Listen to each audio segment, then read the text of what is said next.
Thank you. On a different topic, and because you brought it up on Twitter again today, is it appropriate for the president to accuse a TV host of murder on Twitter? I'm sorry, to do what? To accuse a TV host of murder on Twitter?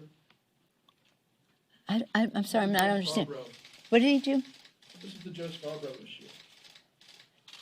He tweeted last Tuesday that he wondered if he'd gotten away with murder. He retweeted this morning about Psycho, as he calls him, Psycho Joe. Who are you talking about, Joe Scarborough? Yes. Is Well, it appropriate for the president to do that on Twitter? To do that in general? you're asking me about the appropriateness of the actions of this president of the United States?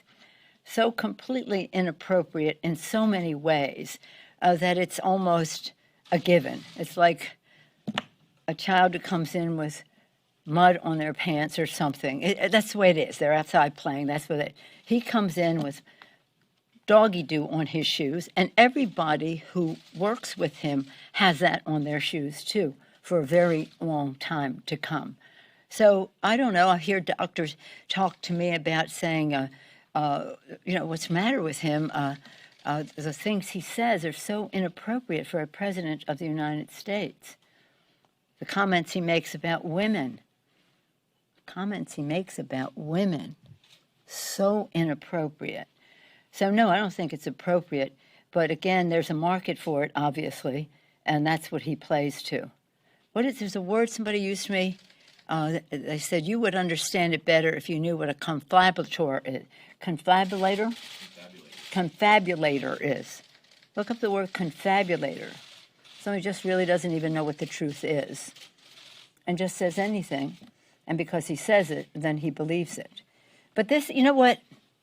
Forget about him. This is about how we go forward to help save lives, save the livelihood of our people by saving our economy, and how we prepare ourselves to go into the future in a very positive way. It's just something that is in our midst that we have to deal with, and we would hope that the American people would see very clearly, whatever they think of him, love him or not, love yourself. Vote for your interests, because if you're a person who's lost your job through no fault of your own, this HEROES bill, this HEROES Act, this bill's for you.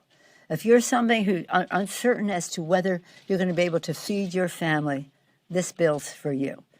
If you have uncertainty about the fear that you might contract or be infected by this virus, or that you could carry it home to your children or to your parents, older parents, this bill's for you.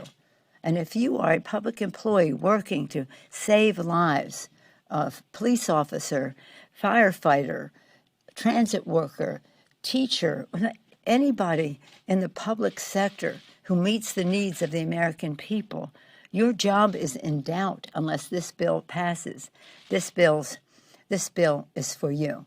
So again, with all due respect to your question and all due respect to the office of president, what's important is where we can come together as we go forward, setting aside for a moment how we got here, but nonetheless diligent about how we humbly find our common ground to get the job done, as we have done in the past 4 bipartisan bills.